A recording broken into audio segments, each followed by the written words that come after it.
కూడి వచ్చిన మీ అందరికీ మన ప్రభువును యేసుక్రీస్తు నామంలో వందనాలు తెలియజేస్తున్నానండి.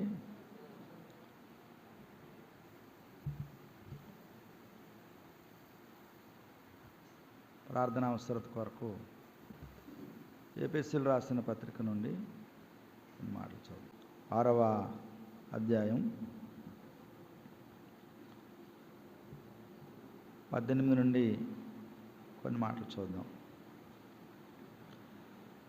ఆత్మ వలన ప్రతి సమయమునందును ప్రతి విధమైన ప్రార్థనను విజ్ఞాపనను చేయుచు ఆ విషయమై సమస్త పరిశుద్ధుల నిమిత్తమును పూర్ణమైన పట్టుదలతో విజ్ఞాపన చేయుచు మెలకుగా ఉండుడి. మరియు నేను దేని నిమిత్తము రాయబారిన సంఖ్యలో ఉన్నానో ఆ సువార్త మర్మమును ధైర్యముగా తెలియచేయుటకు నేను మాటలాడ నోరు తెరచినప్పుడు దానిని గూర్చి నేను మాట్లాడవలసినట్టుగా ధైర్యముతో మాట్లాడుటకై వాక్శక్తి నాకు అనుగ్రహింపబడినట్లు నా నిమిత్తమును పూర్ణమైన పట్టుదలతో విజ్ఞాపన చేయుచు మెలకుగా ఉండుడి. చిన్న మాట ప్రార్థన చేద్దాం. పరిశుద్ధుడా, ప్రేమగల మా తండ్రి, మీకు స్తోత్రాలు. రాత్రికాల సమయంలో ప్రార్థన కూడికగా మేము చేరి కొన్ని పాటల ద్వారా మిమ్మల్ని స్తుతించాం. మరలా మీ వాక్యం విని ఆదరించబడాలని ఆశ కలిగి ఉండగా ఈ కృపను కుమ్మరించండి. చదవబడిన వాక్య భాగాన్ని మరి ప్రార్థనాంశంగా మీరు మాతో మాట్లాడి కొన్ని ఆదరణకరమైన మాటలు మీరు మాతో మనైనా మాట్లాడి మమ్మల్ని బలపరచమని సహాయం దయచేయమని మా ప్రభువును మా ప్రార్థన ఆలకించేవాడైన యేసుక్రీస్తునాన్ని బట్టి సహాయం అడిగి వేడుకొనుచున్నాం తండ్రి, ఆమేన్. ప్రియులారా, మరి గత వార ధ్యానంలో ఎఫెసీయులకు రాసిన పత్రికలో పౌలు గారు చేసిన ప్రార్థన గురించి మనం విన్నాం. ఆయన ఈ హేతువు చేతనే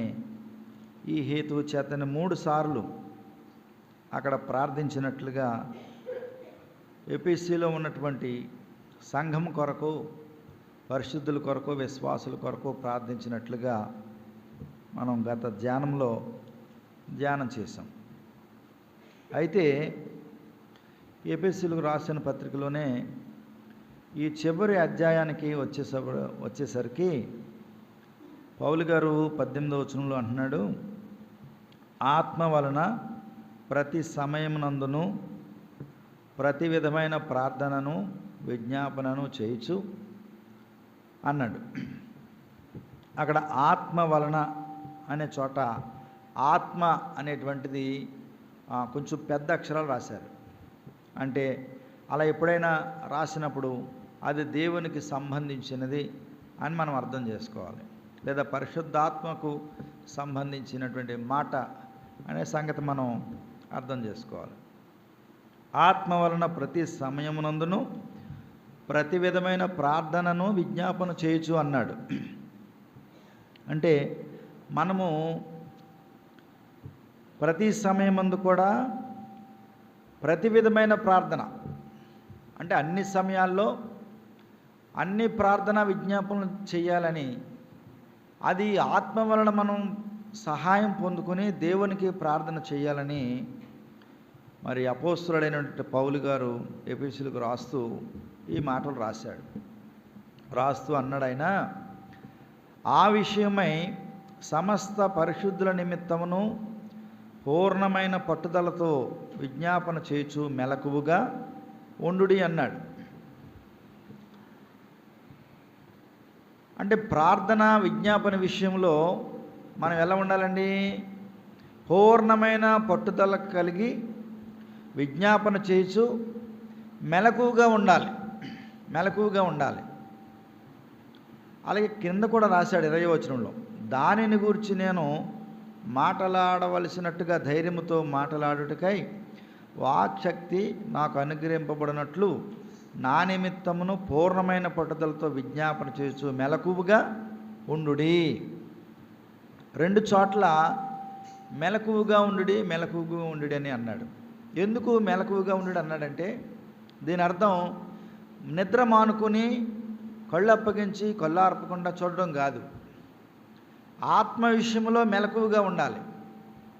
అంటే మన యొక్క విశ్వాస జీవిత విషయంలో ఒక మెలకువ కలిగి ఉండాలి, చురుకుదనాన్ని కలిగి ఉండాలి. అంటే మనల్ని నిద్రలో లేపిన మేము రెడీగా ఉన్నాం, దేవుడు వచ్చినా, దేవుడు రాకడ వచ్చినా, సమస్య వచ్చినా అనేటువంటి ఒక మెలకువ, ఒక చురుకుదనం కలిగి ఉండాలని అపోస్తలుడైన పౌలు గారు ఎఫెసీయులు రాస్తూ ఇక్కడ కొన్ని మాటలు వారిని హెచ్చరించాడు. 1:18 వచనంలో అన్నాడు, సమస్త పరిశుద్ధుల నిమిత్తము పూర్ణమైన పట్టుదలతో విజ్ఞాపన చేయొచ్చు మెలకువగా ఉండి అన్నాడు. అది మెలకువగా ఉండి ప్రార్థన చేయాలి లేదా విజ్ఞాపన చేయాలి. ఎవరి కొరకు చేయాలి? ఎవరి కొరకు చేయాలండి? సమస్త పరిశుద్ధుల కొరకు అన్నాడు, లేదా పరిశుద్ధుల నిమిత్తం అన్నాడు. ముందు భాగంలో మనం ఏమని ధ్యానం చేసాం? ఈ హేతువు చేత నేను మీ కొరకు ప్రార్థన చేస్తున్నాను, ఈ హేతువు చేత మీ కొరకు విజ్ఞాపన చేస్తున్నాను, ఈ హేతువు చేత మీ కొరకు నేను ప్రార్థన చేస్తున్నానని ముందు మాట్లాడాడు. ఇప్పుడు నేను ప్రార్థన చేస్తున్నాను సరే, మీరు అలాగా నిద్రపోతూ ఉండకూడదు. మీరు కూడా మెలకువగా ఉండండి, మీరు కూడా ప్రార్థన చేయండి, మీరు కూడా విజ్ఞాపన చేయండి. నేను ఒక్కడనే ప్రార్థన చేసి సేవకుడిగా మీరు మాత్రం నిద్రపోతూ ఉంటే ఇది కరెక్ట్ కాదని చెప్పాడు అన్నమాట పౌలు గారు. అక్కడేమని రాశాడు? సమస్త పరిశుద్ధుల కొరకు అన్నాడు. అది మనం ఎవరి కొరకు ప్రార్థన చేయాలండి? అది మన నిమిత్తమే, మన కొరకే కాక మనం ఎవరి కొరకు చేయాలి? ఈ లోకంలో, భూలోకంలో ఉన్నటువంటి సమస్త పరిశుద్ధుల కొరకు కూడా ప్రార్థన చేసే బాధ్యత, భారము మన పైన పెట్టాడు దేవుడు. అది మొట్టమొదటి మాట. పౌలు గారు ప్రార్థన చేస్తూ ముందన్నాడు, మీ కొరకు నేను ప్రార్థన చేస్తానని అన్నాడు. తర్వాత ఏమన్నాడు? మీరు మెలకువగుండి ప్రార్థన చేయండి. ఎవరి కొరకు చేయాలంటే సమస్త పరిశుద్ధుల కొరకు ప్రార్థన చేయండి అన్నాడు. అది క్రింద రాస్తూ అన్నాడు 19వ వచనంలో, మరియు నేను దేని నిమిత్తము రాయబారిన సంఖ్యలలో ఉన్నానో ఆ సువార్త మర్మమును ధైర్యముగా తెలియజేయుటకు నేను మాటలాడ నోరు తెరిచినప్పుడు దానిని గురించి నేను మాట్లాడవలసినట్టుగా ధైర్యముతో మాట్లాడుటకి వాక్శక్తి నాకు అనుగ్రహింపబడినట్లు నా నిమిత్తమును పూర్ణమైన పట్టుదలతో విజ్ఞాపన చేయొచ్చు మెలకువగా ఉండి అన్నాడు. 1 పూర్ణమైన పట్టుదలతో ప్రార్థన చేయాలి, మెలకువగా ఉండి. ఎవరి కొరకు? సమస్త పరిశుద్ధుల కొరకు. ఇంకోటి ఏమన్నాడు ఈయన? నా నిమిత్తం. నేను ఇప్పుడు ఎక్కడున్నాను? రాయబారినై సంఖ్యలలో ఉన్నాను అనగా పౌలు గారు ఈ పత్రికను ఖైదులో ఉండి, చెరసాలలో ఉండి రాశాడు ఎఫెసీ సంఘానికి. నేను రాయబారిని అంటే నేను దేవుని యొక్క వార్తను మీ దగ్గరికి తీసుకొచ్చిన రాయబారిని. అయితే నేను ఇప్పుడు సంఖ్యలలో ఉన్నాను, బంధకాల్లో ఉన్నాను, చెరసాలలో ఉన్నాను. నా నిమిత్తం ప్రార్థన చేయండి. ఎందుకొరకంటే నేను బంధింపబడ్డానని దాని కొరకు కాదు. నేను అన్యజనుల మధ్యన సువార్త మర్మం అనగా దేవుని సువార్త మర్మం అంటే ఏంటి? సువార్త మర్మం ఏంటంటే అన్యజనులకు సువార్త ప్రకటించడమే. అది పౌలు గారికి తెలియపరచబడిన మర్మము. కాబట్టి పౌలు గారు ఏమంటున్నాడంటే, నేను ఎవరి దగ్గరైనా ప్రజల్లో, సమాజ మందిరంలో అనేక చోట్ల సువార్తను ధైర్యంగా మాట్లాడాలంటే నాకు వాక్శక్తి కావాలి, శక్తి కావాలంటే, మాట్లాడే శక్తి కావాలంటే మీరు నా నిమిత్తం కూడా ప్రార్థన చేయండి అంటున్నాడు. ఈ స్టేట్మెంట్ అండి, సేవకులైన వారు ఎవ్వరు కూడా ఈ స్టేట్మెంటు ఇవ్వట్లేదు, ఇచ్చినట్టుగా మనకి ఎక్కడ కనపడట్లేదు. మీరు చాలా ప్రసంగాలు చూడండి, కానీ మేము సేవలో వాడబడాలంటే, మాకున్న ఆటంకాలు చాలా తొలగించాలంటే మా కొరకు మీరు ప్రార్థన చేయండి అని అడిగిన సేవకుడు కనపడట్లేదు. పౌలు గారు చిన్న సేవకుడేమి కాదు. అన్యజనులకు సువార్తను ప్రకటించే గొప్ప భారం కలిగిన బాధ్యత కలిగి ఉండి కూడా ఆయన ముందు ప్రార్థన చేస్తున్నాను 3 సార్లు చెప్పాడు ఇదే పత్రికలో ప్రార్థన చేస్తూ ఆయన కూడా ఏమంటున్నాడు, నేను ప్రార్థన చేస్తున్నాను, మీరు కూడా ప్రార్థన చేయండి, ఆ బాధ్యత మీ పైన కూడా ఉంది. ఎలా ప్రార్థన చేయాలి? పూర్ణమైన పట్టుదలతో కలిగి ప్రార్థన చేయాలి, మెలకువగుండి ప్రార్థన చేయాలి, నిద్రపోవడం కాదు. క్రైస్తవులు ఈనాడు మత్తులో ఉన్న నిద్రపోతూ ఉన్నారు. పరిశుద్ధులకి ఇక్కట్లు వస్తుంటే, ఇబ్బందులు వస్తుంటే నన్ను కాదులే, నాకు కాదులే ఈ సమస్యని పట్టించుకోనట్లుగా నిద్రపోతూ ఉన్నారు. ఎక్కడో పరిశుద్ధులు చాలా ఇరుకులో, ఇబ్బందుల్లో, వరదల్లో మరి చాలా ఇబ్బందులు పడుతూ ఉంటే, అన్నం లేక అలమటిస్తూ ఉంటే ఇది నన్ను కాదు అని మత్తులో నిద్రపోతూ ఉన్నారు. ఎక్కడో సేవకులైన వారిని హింసిస్తూ, మరి వారిని గాయపరుస్తూ, సభలకు ఈడుస్తూ, వారిని సంహరిస్తూ చంపేస్తూ ఉంటే, తలలో తెగుపడుతూ ఉంటే ఇది నన్ను కాదు అన్నట్టుగా నిద్రమత్తులో లేదా విశ్వాస బలహీనతలు వారు మత్తుగా ఉన్నారు. అందుకని పౌలు గారు ఏమంటున్నాడంటే, మీరు మత్తుగా ఉండకండి, మెలకువగా ఉండండి. పరిశుద్ధులైన వారు చాలా ఇబ్బందులు పడుతున్నారు, వారి కొరకు ప్రార్థన చేయండి. ఎంతసేపు మీ కొరకే కాదు, మీరు కూడా ప్రార్థన చేయండి. ప్రార్థన చేసే బాధ్యత, భారము మీ పైన ఉంది అన్నాడు. ఇంకేమన్నాడు? నా నిమిత్తం కూడా ప్రార్థన చేయండి. పౌలు గారు చాలా ప్రార్థన పరుడు. ఆయన ప్రార్థన చేసి పరలోకాన్ని చూశాడు. ఆయన ఆకాశాన్ని కొనుపోబడ్డాడు, దేవుని మహిమను చూశాడు. ప్రార్థనలో ఆయన 3వ ఆకాశాన్ని కొనుపోబడినట్లుగా, అక్కడ యేసుక్రీస్తును చూసినట్లుగా, కొన్ని కార్యాలు అక్కడ చూసినట్టుగా రాశాడు. అంత ప్రార్థనా పరుడయ్యుండి కూడా ఏమని చెప్తున్నాడండి? నా కొరకు కూడా మీరు ప్రార్థన చేయండి. నేను అన్యజనుల మధ్యన ఏ సువార్త నిమిత్తం ధైర్యంగా బోధిస్తున్నానో దాన్ని నేను ధైర్యంగా బోధించాలంటే దేవుడు నాకు ఆ వాక్యం చెప్పగల శక్తి నాకు అనుగ్రహించినట్లు నా కొరకు కూడా మీరు ఏం చేయాలండి? ప్రార్థన చేయండి. పూర్ణమైన పట్టుదలతో ఉండి మెలకువగా ఉండి ప్రార్థన చేయండి అన్నాడు. ఇంకొక మాట చూద్దామా దీనికి అనుసంధానంగా? కొలస్సీలకు రాసిన పత్రిక, అదే అపోస్తలుడైన పౌలు గారు కొలస్సీలకు రాస్తూ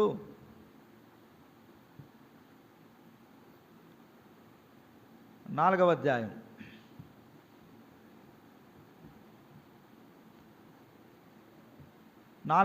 2వ వచనం చదువుదాం. చూడండి, 2వ వచనం, 4వ అధ్యాయం 2వ వచనం. ప్రార్థన యందు నిలకడగా ఉండి కృతజ్ఞత గలవారై దాని యందు మెలకువగా ఉండుడి. పౌలు గారు ఎక్కడ కూడా ఏమన్నాడు? అపోస్తుల కార్యాలు అన్నాడు, పూర్ణమైన పట్టుదలతో మీరు విజ్ఞాపన చేయండి, మెలకువగా ఉండి అన్నాడు. పూర్ణమైన పట్టుదలతో మీరు ప్రార్థన చేయండి, మెలకువగా ఉండి. ఎవరి కొరకు ప్రార్థన చేయండి? పరిశుద్ధుల కొరకు ప్రార్థన చేయండి. నేను రాయబారనే సంఖ్యలలో ఉన్నాను, చెరసాల్లో ఉన్నాను, ఇబ్బందులు ఉన్నాను, అయినప్పటికీ దాని గురించి చింతలేదు. కానీ నేను ఎవరి దగ్గర అయితే ఈ సువార్త మర్మాన్ని బహిరంగంగా, బాహాటంగా, ధైర్యంగా ప్రకటిస్తున్నానో అక్కడ నాకు తడబాటు రాకుండా దాన్ని ధైర్యంగా మరి ప్రకటించడానికి నా కొరకు కూడా మీరు ప్రార్థన చేయండి అన్నాడు. ఇక్కడ కూడా ఏమంటున్నాడు? ప్రార్థనలో నిలకడగా ఉండండి, అటు ఇటు తొలక్కండి, ప్రార్థనలో నిలకడగుండి ప్రార్థన చేయండి. ఏమన్నాడు? దాని యందు మెలకువగా ఉండుడి. మరియు నేను బంధకములలో ఉంచబడుటకు కారణమైన క్రీస్తు మర్మమును గూర్చి. ఎవరి గురించి ప్రార్థన చేయమంటున్నాడండి? పౌలు గారు బంధకాల్లో, చెరసాల్లో, సంఖ్యలలో ఉండడానికి కారణం ఏంటండి? క్రీస్తు మర్మమే. నేను బంధకాల్లో ఉండడానికి కారణం రామా ప్రభుత్వం, లేకపోతే పలానా ఎపిఎస్సిలో ఉన్నటువంటి అధికారులు వాళ్ళ నాశనం అయిపోయేలాగా ప్రార్థన చేయమంటలా. నేను బంధకాల్లో ఉండడానికి కారణం ఏంటంటే క్రీస్తు మర్మాన్ని తేట తెల్లంగా నేను ప్రకటిస్తున్నాను, అది వారికి నచ్చట్లేదు, ఈ కారణం చేత నన్ను బంధకాల్లో ఉంచుతున్నారు వాళ్ళు. అందుకని అంటున్నాడు, చూడండి మళ్ళీ చదువుతున్నాను. మరియు నేను బంధకములలో ఉంచబడుటకు కారణమైన క్రీస్తు మర్మమును గూర్చి నేను బోధింపవలసిన విధముగానే ఆ మర్మమును వెల్లడిపరచునట్లు వాక్యము చెప్పుటకు అనుకూలమైన సమయమును దేవుడు దయచేయవలని మా కొరకు ప్రార్థించుడి. ఈ 3 చోట్ల కూడా ఏమని అడుగుతున్నాడండి? పౌలు గారు ఒక అభ్యర్థన పెడుతున్నాడు మన ముందు. అయ్యా వినండి, సువార్త మర్మం అనగా అన్యజనులు, దేవుణ్ణి ఎరగనటువంటి ప్రజలకు సువార్త ప్రకటించి మర్మము భారము నా పైన పెట్టాడు దేవుడు. అది నాకు అనుగ్రహించాడు. నేను బాహాటంగా బహిరంగంగా ధైర్యంగా ప్రకటించినప్పుడు నా మాటలు వారికి నచ్చట్లేదు, వారికి ఇబ్బందికరంగా ఉన్నాయి, వారు అంగీకరించలేకపోతున్నారు. కాబట్టి దానివల్ల నన్ను పరిశుద్ధులను వారు ఇబ్బంది పెడుతున్నారు. అయితే మీ నుంచి ఒక సహాయం కోరుతున్నాను. నేను ఏమి సహాయం కోరుతున్నాను? పరిశుద్ధుల గుంపు కొరకు మీరు ప్రార్థన చేయాలి. అది ఎలా చేయాలి? పూర్ణమైన పట్టుదలతో మెలకువగుండి ప్రార్థన చేయాలి. నేను కూడా సంతోషంగా ఏమి సుఖంగా ఏమి లేను, మీలాంటి మరి సౌభాగ్యం కలిగిన సౌకర్యవంతమైన ఇళ్లలో నేను లేను. సంఖ్యలలో బంధించబడి దేవునికి రాయబారినై బంధకాలలో బంధించబడి నేను చెరసాలలో ఉన్నాను. అయినప్పటికీ దేవుని ప్రకటించడం మానట్లేదు, మీకు పత్రికలు రాయడం మానట్లేదు, ఈ సువార్తను వెదజల్లడం నేను మానట్లేదు. నేను ఈ వాక్యాన్ని ప్రకటించేటప్పుడు ఏమాత్రం కుడి ఎడమలకు తొట్టిల్లకుండా ధైర్యంగా ప్రకటించడం కొరకు నా కొరకు మీరు ప్రార్థన చేయండి. 2 మాటలు చెప్పాడు అక్కడ ఎఫెసీయులకు రాసిన పత్రికలో. మరలా అదే పౌలు గారు ఇక్కడ రాస్తూ అదే బంధకాల గురించి రాస్తూ ఆ వాక్యం ప్రకటించడానికి తగిన సమయం కొరకు ప్రార్థన చేయండి అంటున్నాడు. దేశం నశించిపోతుంది, రాష్ట్రాలు తగులడిపోతున్నాయి, ఆత్మలు నశించిపోయేటప్పుడు ఆత్మల రక్షణార్థమే వాక్యం ప్రకటించడం కొరకు తగిన సమయం కావాలని మనం ఏం చేయాలండి? ప్రార్థన చేయాలి. ప్రార్థన చేయాలండి. ఈయన్ని ఎంతగా బాధించారో బంధించారో, ఎన్ని ఇబ్బందులు పెట్టారో నిజంగా పౌలు గారిని చాలా ఇబ్బందులు పెట్టారు. దాన్ని ఆయన నా బంధకాల నిమిత్తం మీరు ప్రార్థన చేయని అనట్లేదు, కానీ ఆయన ఏమంటున్నాడంటే ఈ బంధకాల్లో ఉండి కూడా, మళ్ళీ చూద్దాం చూడండి, ఇక్కడ చక్కని మాట రాశాడు. మరియు నేను బంధకములలో ఉంచబడు కారణమైన క్రీస్తు మర్మమును గూర్చి నేను బోధింపవలసిన విధముగానే ఆ మర్మమును వెల్లడిపరచునట్లు వాక్యము చెప్పుటకు అనుకూలమైన సమయమును దేవుడు దయచేయవలనని మా కొరకు ప్రార్థించుడే. ఎంత గొప్ప విజ్ఞాపన పెట్టాడండి మన ముందు. కాబట్టి మనం ఎంతసేపు ఎల్లప్పుడూ మన కుటుంబం కొరకు, మన బిడ్డల కొరకు, మన ఆస్తి కొరకు, మన ఆరోగ్యం కొరకే కాదండి. పరిశుద్ధులు చాలా ఇబ్బందులు పడుతున్నారు, దేవుని బిడ్డలైన వారు చాలా భారం కలిగి ఉన్నారు. అలాంటి వారి కొరకు ప్రార్థన చేయాలి. కాబట్టి క్రైస్తవుడు నిద్ర మత్తు వదలాలి. ఈ లోకమనే మత్తులో మునిగిపోతూ ఉన్నాడు, ఈ పనుల మత్తులో మునిగిపోతూ ఉన్నాడు, విశ్వాస జీవితంలో మెలకువగా లేడు. అందుకని ఇక్కడ కూడా మెలకువగా ఉండి అని ముమ్మార్లు మనం చదివాం. కాబట్టి దేవుడు తగిన సమయంలో దేవుని వాక్యాన్ని బోధించుట కొరకు తగిన సమయం కొరకు ప్రార్థన చేయాలి.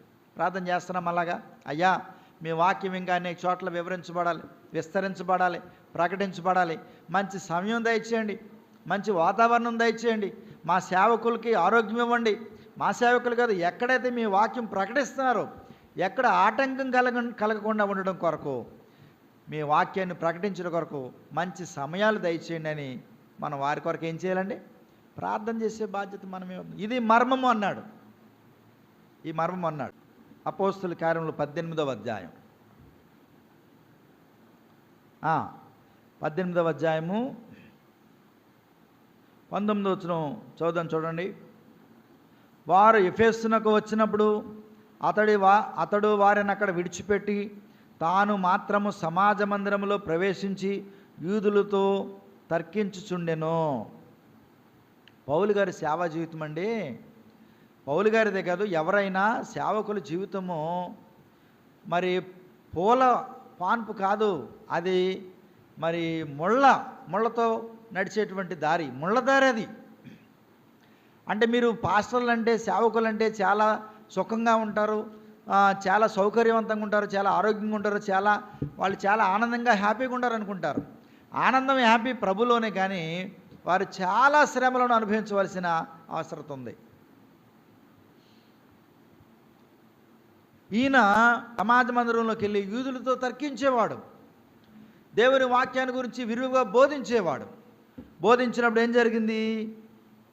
అక్కడ కింద చూడండి, 19వ అధ్యాయంలో 8వ వచనం. తరువాత అతడు సమాజ మందిరమునకు వెళ్ళి ప్రసంగించుచు దేవుని రాజ్యమును గూర్చి తర్కించుచు ఒప్పించుచు ధైర్యముగా మాటలాడుచు 3 నెలలు గడిపెను.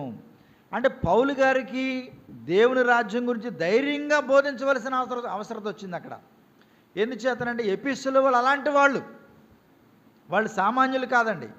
ఎఫెసు అనేటువంటి పట్టణం చాలా డెవలప్డ్ సిటీ. అది అక్కడ సామాన్యుడు ఎవరో కూడా మాట్లాడలేడు.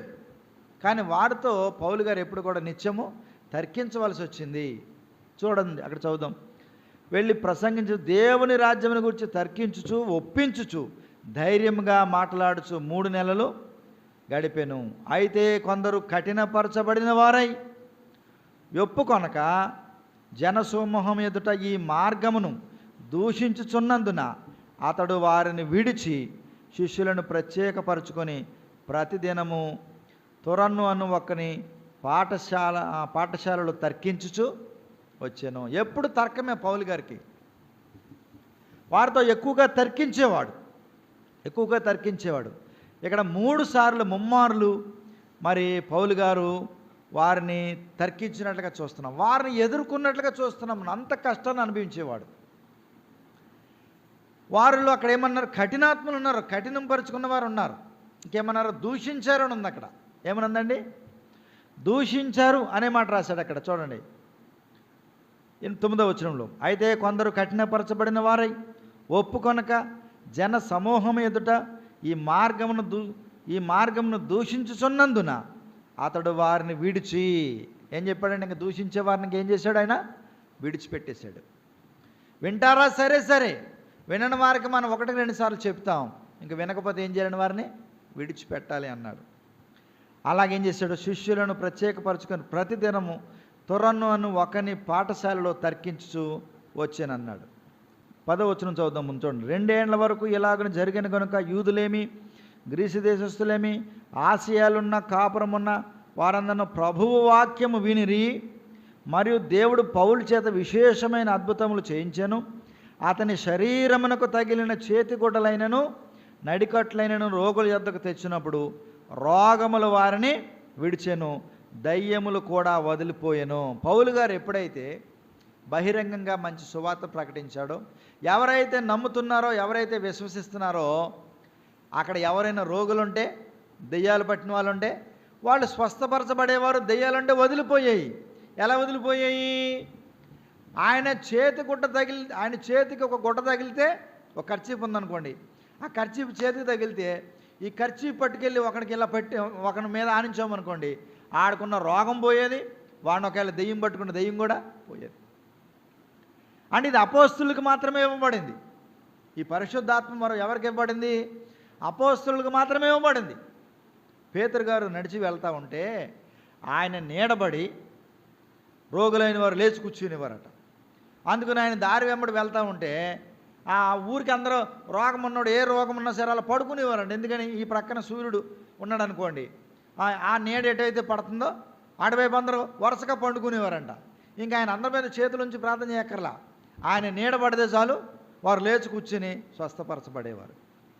ఇక్కడ పౌలు గారు కూడా ఈయన సువార్త చాలా భారంగా ప్రకటించినప్పుడు ఆయన చేతి రుమాలు కానీ చేతి గుడ్డ కానీ ఏదైనా వస్త్రము చేతికి ఇలా తాకితే ఆ వస్త్రం పట్టుకెళ్తే వారు రోగం పోయేది, వారికి ఉన్న దెయ్యాలు విడిచిపెట్టేది. ఇవన్నీ జరుగుతూ ఉంటే అక్కడ ఒకడు విగ్రహాలు అమ్ముకుని బ్రతికేవాడు అక్కడ ఉంటాడు, దేమిత్రి అనేటువంటి. చదువుతాం చూడండి 24వ వచనం. ఎలాగనగా దేమిత్రియు అను ఒక కంసాలి అర్తమదేవికి వెండి గుళ్లను చేయించుట వలన ఆ పని వారికి మిగుల లాభము కలుగు చేయుచుండెను. వాడి పని ఏంటండి?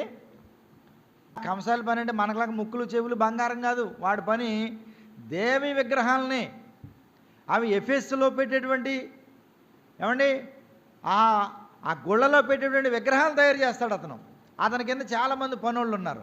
ఈ పౌలు గారు వెళ్ళి సువార్త ప్రకటించడం వలన వారి జీవనోపాధి పోతుంది, వారి ఆదాయం పోతుంది అని వాడికి బాధ కలిగిపోయి వాడు ఏమంటున్నాడు చూడండి, 25వ వచనం. అతడు వారిని అట్టి పని చేయ ఇతరులను గుంపు కూర్చి, అయ్యలారా ఈ పని వలన మనకు జీవనము బహుబాగుగా జరుగుతున్నదని మీకు తెలియను. అయితే చేతులతో చేయబడినవి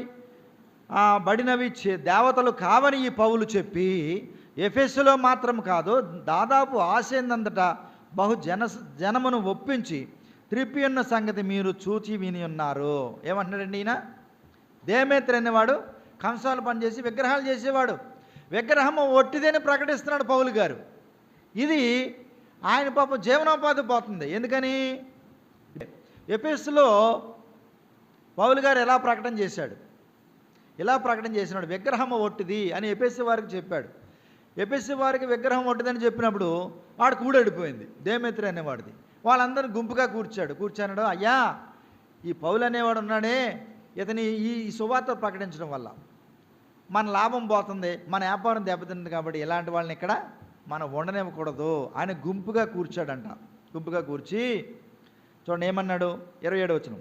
మరియు ఈ మన వృత్తి యందు లక్ష్యము తప్పుపోటియే కాక మహాదేవి అయిన అర్తమిదేవి యొక్క గుడి కూడా తృణీకరింపబడి ఆశయందంతటాను భూలోకమందును పూజింపబడుచున్నదన్న ఈమె యొక్క గొప్పతనము తొలగిపోవునని భయముతోచున్నదని వాళ్ళకి ఏమని చెప్పాడు?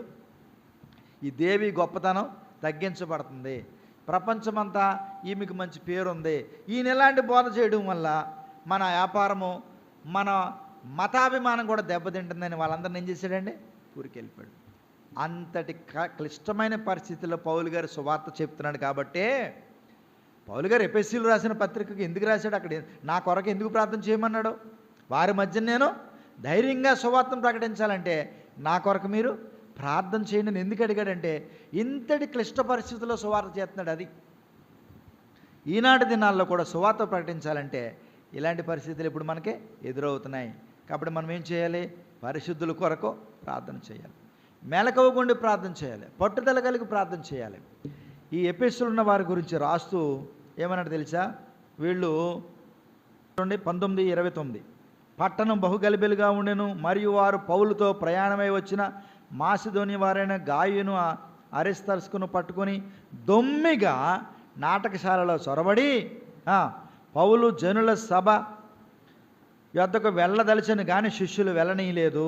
చూసారా, పౌలు గారు వెళ్దామని ఆశ ఉంది, ఏమైనా ధైర్యంగా నేను సువార్త ప్రకటిద్దామని ఆశ ఉంది. కానీ వాళ్ళందరూ ఏం చేశారంటే శిష్యులందరూ, అయ్యా మీరు వెళ్తే మీ ప్రాణానికే ముప్పు, మిమ్మల్ని చంపేస్తారు వాళ్ళు, మీరు దయచేసి వెళ్ళకండి బాబు పౌలు గారు అన్నారు.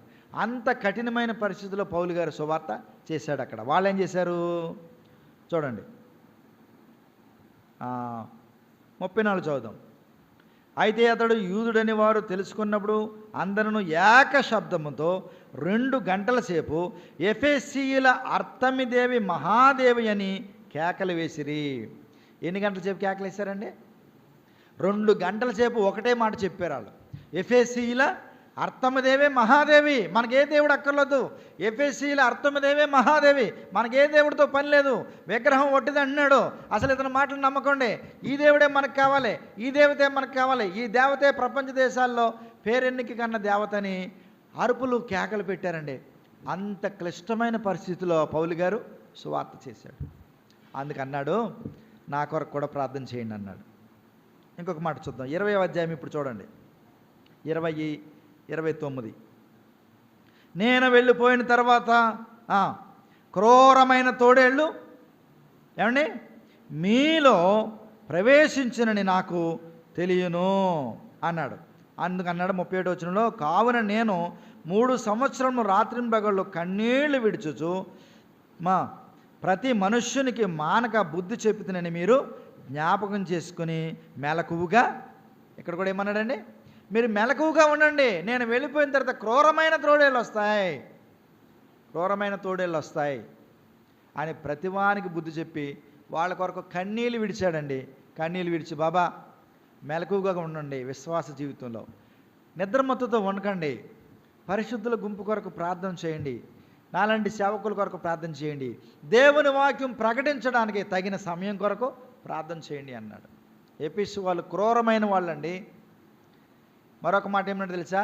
మృగములతో పోరాడదని అన్నాడు. ఎక్కడ? మొదటి కొరింథీయులకు రాసిన పత్రిక 15వ అధ్యాయం 32వ వచనం చదువుదాం. నేను ఎఫెసులో మృగములతో పోరాడిన యెడల నాకు లాభమేమి? చూసారా, ఎఫెసులో ఎలాంటి వాళ్ళు ఉన్నారండి? అక్కడ కఠినాత్మలు ఉన్నారన్నాడు, దూషించేవారు ఉన్నాడన్నాడు, మళ్ళీ ఏమన్నాడు? క్రూరమైన తోడేలు వస్తాయన్నాడు. ఇక్కడేమన్నాడు? మృగాలు ఉన్నాయి. ఎఫెసులో ఉన్న వాళ్ళలో మృగాలు లాంటి వాళ్ళు ఉన్నారు. వాళ్ళతో నేను పోరాడడం వల్ల లాభమేమి? అందుకని వారిని విడిచిపెట్టాను. అయితే మీరేం చేయాలి? కింద చూడండి. మృతులు లేపబడని యెడల రేపు చనిపోదము కనుక తిందుము త్రాగదము. 33వ వచనం చూడండి. మోసపోకుడి, దుష్ట సాంగత్యం నడవని చెరుపును, నీతి ప్రవర్తన గలవారై మేల్కొని పాపము చెయ్యకుడి. దేనిని గురించియో జ్ఞానము దేవుని గురించిన జ్ఞానము కొందరికి లేదు, మీకు సిగ్గు కలుగుటకై ఇట్లు చెప్పుచున్నాను అన్నాడు. ఇక్కడ కూడా ఏమన్నాడండి? మేల్కొని పాపము చెయ్యకుడి అన్నాడు. అది అంటే చాలామంది మత్తులో ఉన్నారు, వారు మెలకుగా లేరంటే దానికి కారణం ఏంటంటే పాపం కూడా ఒక కారణం. మీరు మేల్కోవాలి. మీరు మేల్కొని పూర్ణమైన పట్టుదలతో ప్రార్థన చేయాలి. ఎవరి కొరకు చేయాలి? పరిశుద్ధుల గుంపు కొరకు చేయాలి. నేను ఎన్నో కష్టాలు పడి కన్నీళ్లు కార్చి మీ కొరకు సువార్త ప్రకటించాను. ఎఫెసులో చాలా ఆటంకాలు జరిగినాయి. క్రూరమైన తోడేలు లాంటి వాళ్ళు ఉన్నారు, మృగాలు లాంటి వాళ్ళు ఉన్నారు. అయినా కానీ నేను ధైర్యంగా వాక్యాన్ని ప్రకటించడం కొరకు నా నిమిత్తం మీరు ప్రార్థన చేయండి అని అడుగుతున్నాడు. కాబట్టి మరొకసారి జ్ఞాపకం చేస్తూ ఉన్నాను. ఎఫెసీయులకు రాసిన పత్రికలో 6వ అధ్యాయంలో చివరిగా ఆయన చెబుతూ అయ్యా, మీ కొరకు నేనైతే ప్రార్థన చేశాను, మీ కొరకైనా అయితే నేనైతే విజ్ఞాపన చేశాను, అయితే నేను రాయబారినై సంఖ్యలలో ఉన్నాను, మీరు నా కొరకు చేయండి. ఎలా చేయాలి? పూర్ణమైన పట్టుదలతో విజ్ఞాపన చేస్తూ మెలకుగా ఉండడు అన్నాడు. అలాగే పరిశుద్ధులు ఉన్నారు, వారి కొరకు కూడా పూర్ణమైన పట్టుదలతో ప్రార్థన చెయ్యండి, మెలకుగా ఉండండి అన్నాడు. కొలస్సీలకు రాస్తూ అక్కడ కూడా అన్నాడు, దేని నిమిత్తం నేను బంధకాల్లో ఉన్నాను, ఆ సువార్త మర్మము ఏంటది? అన్యజనులకి సువార్త ప్రకటించడం. అది క్రీస్తు మర్మం అంటే. అది నాకు బయలుపరచబడింది, అపోస్తుల్లో కొంతమందికి బయలుపరచబడింది. అయితే ఆ మర్మాన్ని ప్రకటించాలంటే ఆటంకాలు జరుగుతున్నాయి. దేవుడు తగిన సమయంలో వాక్యం ప్రకటించడానికి తగిన సమయం దేవుడు దయచేయనట్లుగా ప్రార్థన చేయాలి. 3 మాటలు నేర్చుకున్నాం ఈవేళ మనం. 1, పరిశుద్ధుల కొరకు పూర్ణమైన పట్టుదలతో ప్రార్థించాలి. 2ది, సేవకుల కొరకు. సేవ అంటే మరి పూలదారి కాదు, అది ముళ్ళదారే. అందులో కష్టాలుంటాయి, శ్రమలుంటాయి, ప్రాణం పోద్ది. ఒక్కొక్కసారి భార్యకు బిడ్డలకు మరి భోజనం పెట్టలేని పరిస్థితులు ఉంటాయి, ఉపవాసాలు ఉండవలసిన పరిస్థితి, గంజి తాగి బ్రతికి సువార్త చేయవలసిన పరిస్థితులు ఉంటాయి. కాబట్టి సేవకుని కొరకు కూడా ఏం చేయాలండి? ప్రార్థన చేయాలి. అంత మాత్రమే కదా, సువార్తకు ఆటంకం జరుగుతున్నందున దేవుడు తగిన సమయం, సువార్త ప్రకటించడానికి దేవుడు తగిన సమయాన్ని ఇవ్వాలని, తగిన సమయం కొరకు కూడా దాని నిమిత్తం కూడా మనం ఏం చేయాలండి? ప్రార్థన చేయాలి. 3 మాటలు నేర్చుకున్నాం. అలాగను ప్రార్థన చేద్దాం. మన కుటుంబ అవసరాల కొరకు ప్రార్థన చేస్తున్న మంచిదే, అవసరాలు చెప్పండి, తప్పేమి కాదు. కానీ దానికంటే ప్రాముఖ్యంగా ఈవేళ ప్రపంచంలో లేదా దేశంలో క్రైస్తవులు అనబడిన వారు నిద్ర మత్తులో లేదా మత్తులో ఉన్నారు. వారు మేలుకొలుపు కొరకు, వారు మెలకువ కొరకు, అలాగే పరిశుద్ధుల కొరకు, సేవకుల కొరకు తగిన సమయం కొరకు ప్రార్థన చేద్దాం. దేవుడు తన వాక్యం మన కొరకు దీవించునుగాక. వందనాలండి.